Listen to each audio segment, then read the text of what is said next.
به نظرت زیبایی واقعی از کجا میاد؟ فقط به قیافت بستگی داره یا چیزای دیگه هم توش هست؟ اگه بهت بگن یه دعا هست که میتونه درونت رو زیبا کنه، آیا حاضری امتحانش کنی؟ چی تو رو خاص میکنه؟ فکر میکنی زیبایی درونی چقدر میتونه روی جذابیت ظاهری تأثیر بذاره؟ چه کارایی میکنی که این زیبایی رو بیشتر کنی؟ سلام به همه دوستای خوبم. امروز میخوام درباره یکی از موضوعات جذاب و همیشه داغ صحبت کنم. زیبایی. اما نه فقط زیبایی ظاهری، بلکه زیبایی واقعی که از درون ما میجوشه. شاید شما هم مثل خیلی فکر کنید که زیبایی فقط به چهره و قیافه مربوط میشه، اما واقعیت اینه که زیبایی واقعی خیلی عمیق‌تر از این حرف هست. وقتی به زیبایی فکر میکنیم شاید اولین چیزی که به ذهنمون میاد چهره زیبا یا استایل شیک باشه.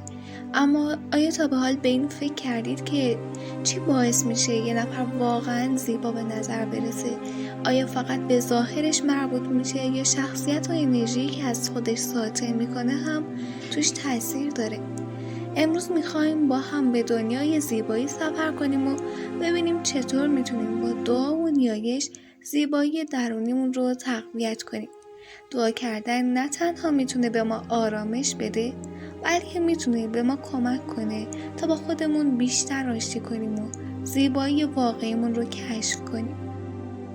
پس بیاید با هم یه سفر هیجان انگیز رو شروع کنیم. سوالاتی داریم که میتونه شما رو به فکر واداره و به شما کمک کنه تا زیبایی درونی و ظاهریتون رو بهتر بشناسید. آماده اید؟ بیایید با هم به دنیای جذابیت و زیبایی بریم و ببینیم چه چیزایی ما رو واقعا زیباتر میکنه. بسم الله الرحمن الرحیم. به نام خداوند بخشنده مهربان. اللهم اجعلنی من الذین یحبون الجمال. خداوندا مرا از کسانی قرار ده که زیبایی را دوست دارند و یحبون الجمال فی کل شیء و زیبایی را در هر چیزی دوست دارند. اللهم زدنی فی الحسن و الجمال. خداوندا زیبایی و حسن مرا افزایش بده. و اجعلنی من الذین یعجب الناس بجمالهم و خلقهم و مرا از کسانی قرار ده که مردم از زیبایی و خلق و خویشان شگفت زده می شوند. اللهم انی اسألک ان تنیر وجهی بنورک. خداوندا از تو می خواهم که چهرم را به نور خودت روشن کنی.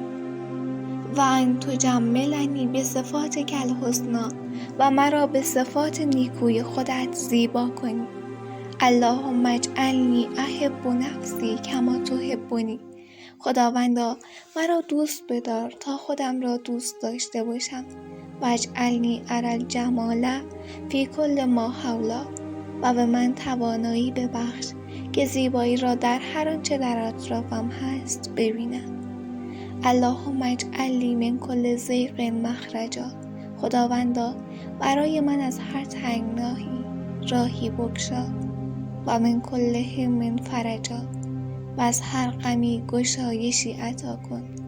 و اجعلنی من الذین یشرقون فی قلوب الناس و مرا از کسانی قرار ده که در دل مردم به حسن اخلاقهم و جمال ارواحهم با حسن اخلاق و زیبایی روحشان می درخشند.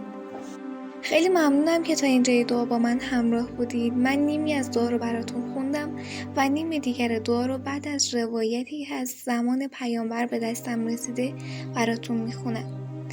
بریم سراغ روایتی که داخل مدینه اتفاق افتاده بود. توی مدینه یه مردی که از یاران پیامبر بوده واقعا دل بزرگی داشته و همیشه به فکر دیگران بوده. هر وقت که میدیده کسی به کمک احتیاج داره سری جلو میرفته و کمکش میکرده. حالا بگم که این مرد اصلا به ظاهرش اهمیت نمیداده. لباسای ساده‌ای میپوشیده و همیشه با لبخند به دیگران نگاه میکرده. توی همون محله یه دختری که از همسایگان حضرت فاطمه بوده زندگی میکرد. این دختر خیلی زیبا بوده. همه به خاطر زیباییش اونو میشناختن و همیشه توی مهمانی‌ها توی مرکز توجه بوده. اما این خانم توی دلش احساس میکرده که مردم فقط به ظاهرش توجه میکنن و هیچ کس به شخصیتش اهمیت نمیده. یه روز این خانم توی بازار قدم میزنه که میبینه همون یار پیامبر داره به یه پیرمرد کمک میکنه. اون به پیرمرد کمک میکنه تا بارهاش رو حمل کنه و با احترام و محبت با اون صحبت میکنه. اون خانم تحت تاثیر قرار میگیره و تصمیم میگیره از اون مرد بپرسه که دلیل این همه احترامش چیه؟ چرا همیشه اینقدر به دیگران کمک میکنه و به نظر میرسه هیچکس به اون توجه نمیکنه؟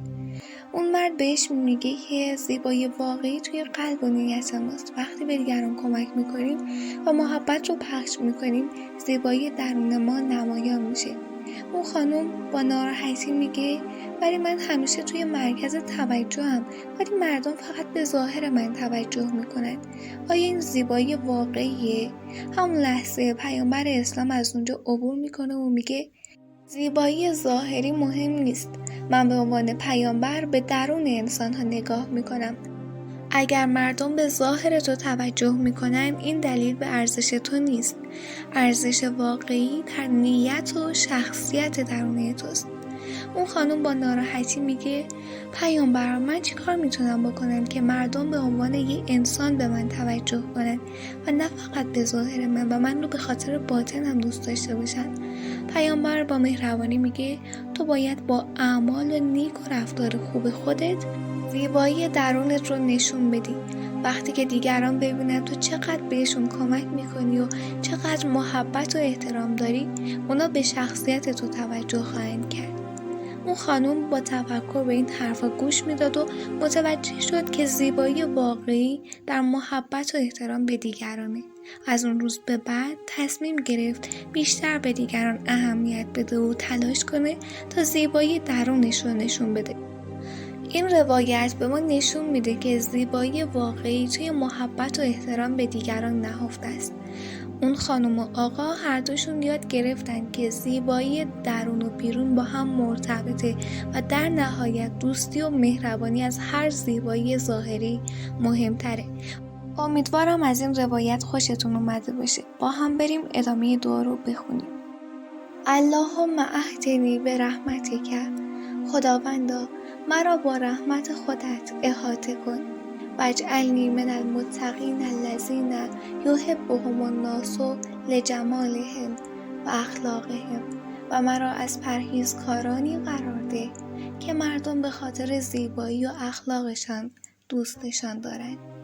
اللهم اجعل لی فی قلبی مکانا للمحبت و المشاعر النبیلة. خداوندا در قلبم جایی برای محبت و احساسات نیکو قرار ده. واجعلنی احب الناس کما تحبهم، و مرا به محبت به مردم توانا کن. واجعلنی مصدر سعادت لهم، و مرا منبع شادی برای آنها قرار ده. اللهم اهلنی به جمالک، خداوندا مرا به زیبایی خودت بیارای.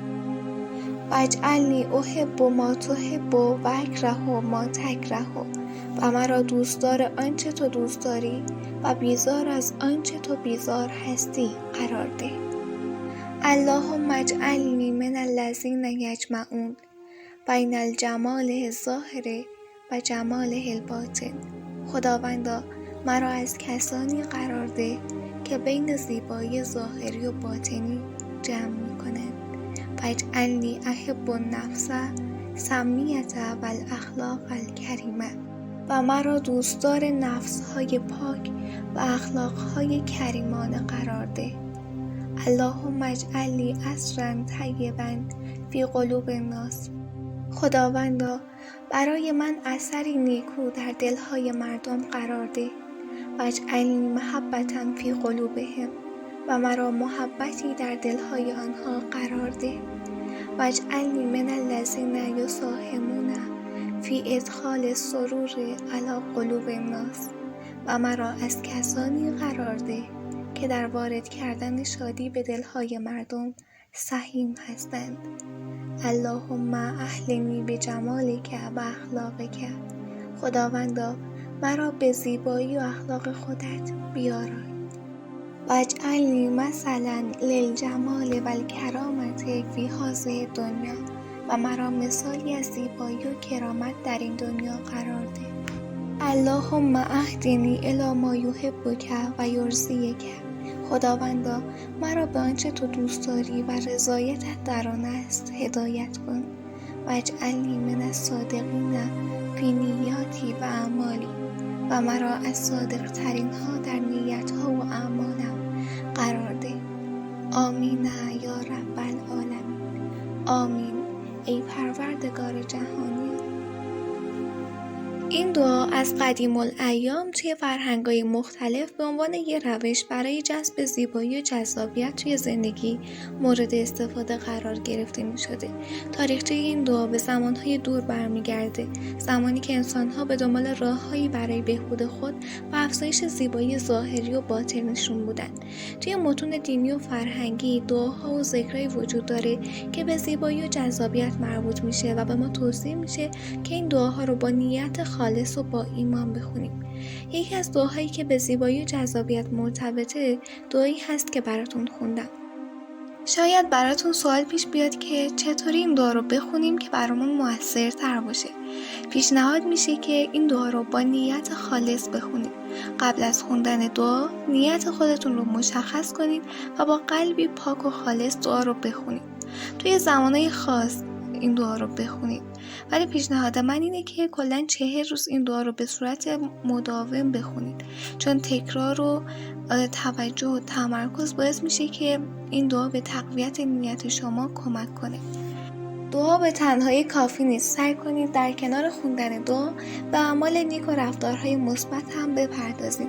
این کار باعث میشه که زیبایی درون شما هم نمایان بشه. برخی افراد به همراه دعا از داروها و مواد طبیعی مثل عسل، زعفران یا گیاهان دارویی که به زیبایی پوست و مو کمک میکنن هم استفاده میکنن. قبل از اینکه صحبتام رو تموم کنم میخوام یه نکته مهم رو با شما در میون بذارم. زیبایی فقط به ظاهرمون مربوط نیست. خیلی وقتا ما فکر میکنیم که اگه یکم خوشگل‌تر باشیم همه چیز درست میشه، اما واقعیت اینه که زیبایی واقعی توی شخصیت و درون ماست.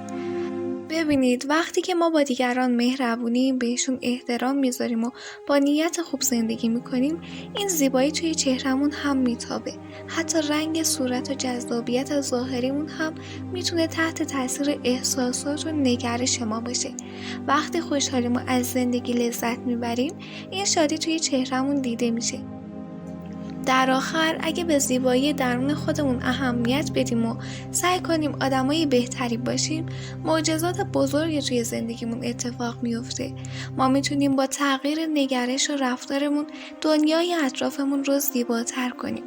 پس بیاید با هم تلاش کنیم تا زیبایی واقعی رو پیدا کنیم و اون رو به دیگران هم منتقل کنیم. یادتون باشه که شما همتون زیبا هستید و زیبایی واقعی توی شخصیت و نیت شماست. ممنون که امروز با من بودید و امیدوارم از صحبتام لذت برده باشید. خداوند همیشه شما رو در پناه خودش نگه داره و معجزات زیبایی رو توی زندگیتون به نمایش بذاره. تا ویدیوهای بعدی همتون رو به خدای بزرگ میسپارم.